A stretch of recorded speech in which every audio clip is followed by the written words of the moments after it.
Welcome everyone to today's Northern Beaches Toastmasters podcast. My name is Sue Loucks and I've been a Toastmaster for about just over a decade. I've belonged to a minimum of 4 clubs, often 2 or 3 at the same time, just to keep it interesting. I am a distinguished Toastmaster, which means I have reached the end of the educational pathway within Toastmasters, but there's no such thing as an end, and we just start again and learn more all the time. I am joined today by Charles Salgado. I didn't say his name correctly. Salgado. Apologies, Charles.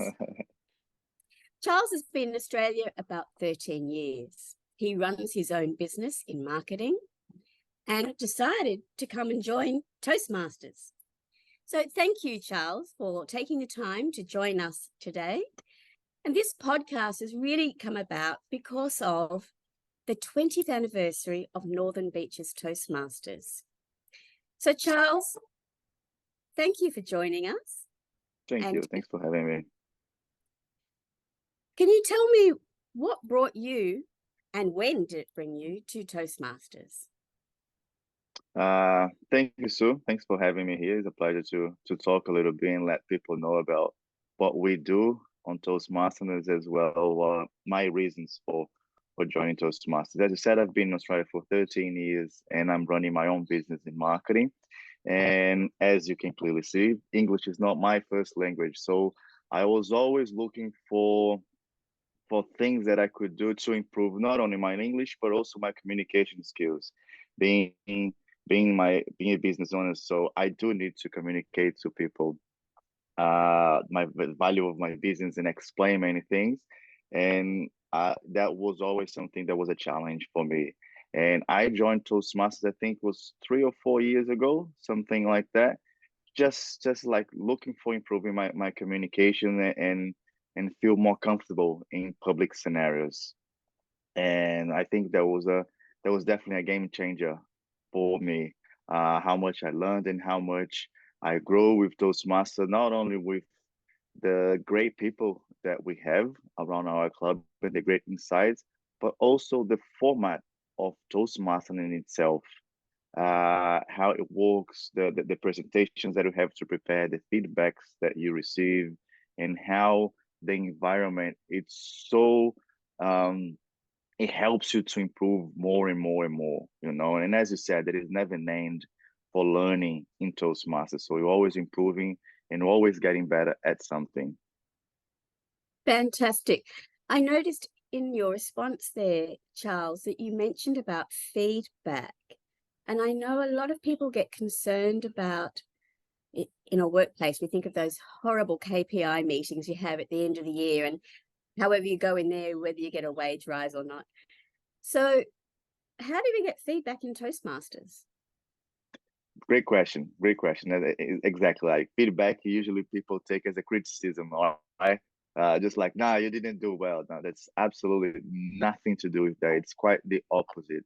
It's very positive feedback that we receive. We receive feedbacks like not only in the things that we're doing well, but also the things that we can improve as we go along. So that's definitely something that helps me a lot as well. Not only receiving feedback, that's one part of it, of the feedback. It's receiving things like that we did good, so we can look back like, all right, I nailed that one, I did that one well. But also the feedbacks that things that we can improve, things that we can work on, and then things that we can prepare for the following meeting, following speech that you're going to deliver. But the other point of feedback as well is in giving feedback. You're choosing the right words, you're choosing the right way to tell the person like what the things you're observing, what they did well, and of course, and you give a little hint of the things that they could be improving on for the following speeches. So I think it's both sides. It's beneficial, the receiving end of the feedback and also the giving end of the feedback. That sounds an awful lot like leadership. It does. Masters is a bit more than just about speaking, but also about leadership. And we do know that one of the taglines is where leaders are made. I know that concept of giving feedback is probably the aspect of Toastmasters I've taken into my workplace the most. And I truly learned so much on how to give feedback that encourages growth of the person I'm giving it to. And from that, I feel I've been very selfish because I've benefited. So thank you for your comments on that, to see that it's. But it's so important, isn't it, nowadays, to give a proper feedback. I think people are so used to everyone criticizing and complaining. And as you say, like when you talk about receiving a feedback at work, you already have that notion of that KPIs meeting and you already have all that stress around it. So it's so important to be able to give a positive feedback to someone. And even if you want someone to do something better, you find a way of making that person feel good, feel comfortable, and receiving that feedback in a positive way as well. They're understanding that it comes from a place that wants you to get better. It's not coming from a place that is just like pointing a finger at something that you're not doing right. I think I totally agree with you. It's really important to learn how to give the feedback as well nowadays. And Charles, you said you've been with the club 3 or 4 years, which you have. And on the leadership aspect, I believe you're part of the executive team. Do you want to tell me what you do there? Exactly. So that's the other part, that's the other benefit that we have on Toastmasters as well.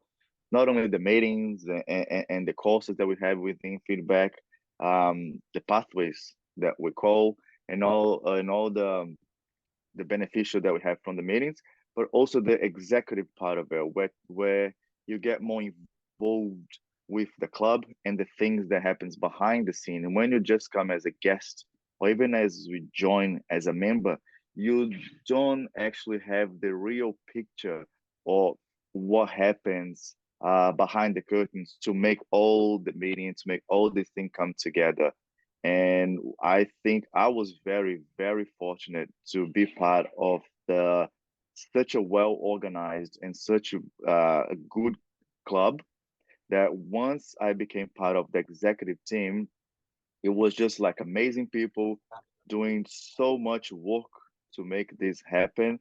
And for me, just to be part of it, just to see that happening behind the scenes, it was amazing. And not only for my personal side, but also for my business, just to see how people deal with things and the communication and the organization, and how serious people take as well. It was really nice. It is really nice to become a part of the executive. I am a VPPI, which is a Vice President of Public Relationship. So my role is to take care of the social media as well as the website. And it was really good for me. I was really excited to get this role in the first place, because when I first started in the club, we had a very outdated website and we didn't have much presence on our social media. And I think that was a good part for me, because that was my way to giving back to the club, because I was getting so much value out of it. And I felt that I did need to do something in order to give back to the club. And my role was just to organize the social media. And we've managed to develop a new website as well. And it's nice and up to date and everything. So that was a really nice for the club, and as well for me to be able to use my expertise, use my things that I do for my business, my clients, and do the same thing for Toastmasters as well. And Charles, on behalf of the club, a massive thank you, because you have elevated our website into the 2020s. And that's, not everyone has the skill set that you have. But I notice now that you are mentoring David to look at taking over or assisting with the social media aspect. And just for all of you folk out there listening to this, David has retired twice now. So he's not exactly a spring chicken. He's not Charles's age. He's my age and maybe a little more. But you're mentoring him in creating and managing social media. Exactly. Like how good is Toastmaster? Let's talk about another benefit of Toastmaster, right? Which is the mentorship. When you get to Toastmaster, you have the privilege of choosing a mentor yourself and being mentored on your Toastmaster journey, and like in so many things that you can do, and how to go about a speech, or how to choose a proper pathway that is going to meet your criteria, or even if you do decide to become a executive, you're gonna be, it's not doesn't have to be something that you know how to do it. Nothing on Toastmaster you need to know. I think the most important thing for Toastmaster, you just need to have your mind open to learn new things. And I was privileged to join the executive as something that was my expertise, but also now I'm having the honor of mentoring another person to do something. And David is my Toastmaster mentor, and now I giving back to him, and now I'm mentoring him on doing the social media. And as you said, he is on a more experienced age, and usually people at that age don't think they can learn a new skill, or don't think even like learn a new skill as social media, something that is like, nah, that's just for the young people. And we don't have this attitude at all in Toastmasters. It's quite the opposite. He's more than happy to take on board the challenge and learn new skills and do whatever needs to be done. And yeah, and I'm the one helping this happening. And it's so good. It's good for me as well to um it's good for me to this mentoring, because also helps me on my business. The fact that I have to explain something to someone, the fact that I have to teach something to someone, that's also part of my job in my business. So it's just something that I'm keep practicing over and over again, and giving that benefit and giving that new skills to David. That's also, it's very fulfilling to do something like that. Tomorrow, excuse me, tomorrow is International Teachers Day. And when I discovered that, I thought of Toastmasters, because we've spoken about public speaking, we've spoken about leadership, but this concept of constantly mentoring and being mentored, I had no idea that existed within Toastmasters. So you are constantly teaching and being taught. And I think one of the best ways to learn is by doing and by teaching others. So I too have benefited from being taught and mentored by those more experienced than myself. And I love doing the same thing back for new members. So it is a very well put together, rounded program. And we spoke about the age of David and the age of you. So I know a lot of people think that Toastmasters might just be for all of those golden oldies. What sort of age range does Northern Beaches Toastmasters Club have? Well, we are varying our age range a lot. When I first came into the club, we did have more advanced age, people more experienced age, which is amazing, because there's so much knowledge within these people, like with you or David or Reg or all the other members. They are so experienced in their own field and so much knowledge to share, that was great. But also we are seeing in our club more and more young people coming into the game as well, which is absolutely amazing. That gives the extra spin that we needed, you know. And I've one thing that I found amazing in our club, that although we do have the experience on our club, we have founders members and charter members in our club. uh Everyone's still so open-minded with things that we want to do, we can do. It's not like an old school kind of club, you know what I mean? Quite the opposite. I think we're very modern for the things that we decided to do. We're doing a podcast now. I think that's absolutely fantastic. Congratulations to you, Sue. That's really nice. Very good initiative. And I think that that's going to give people a very good view of insight of what Toastmasters actually is. Not only if they come to the meeting, they're going to have one idea, but by watching this and by listening to us talking about it, they're going to see that is a wider range as well.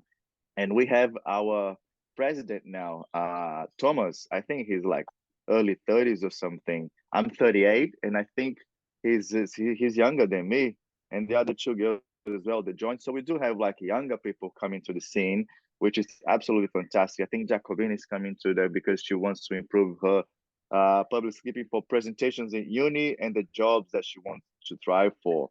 Alejandra is as well for the thing that she's not a native speaker. So for us, anything that improves our communication skill is a plus. It's definitely an amazing thing for us. So yeah, I think the mix that we're having in our club now, it's absolutely perfect. I couldn't agree more. And thank you for commenting on this podcast, because this is my learning journey. I had to actually look up the definition of a podcast. And then I thought, you know what? I can do that. I can learn to do that with a little bit of help and guidance from you. Here we are doing a podcast, which I didn't even know really what one was 6 months ago. And this is an opportunity that Toastmasters have given me that I probably wouldn't have got anywhere else. And that's why I say we never stop learning. And your comment about having an open mind is spot on. If you've got an open mind to learning, there's no end to it. Exactly. Charles, thank you very much for your time today. I hope that we've inspired anyone listening to this to put their toe in the water, come along and join a meeting as a guest, see what it's all about, and maybe challenge themselves for their public speaking, leadership, mentoring, skills that you just don't know will benefit you in every walk of life. Charles, Absolutely. Thank you. Well done. Thank you. Thank you very much for having me. It was a great experience for me as well.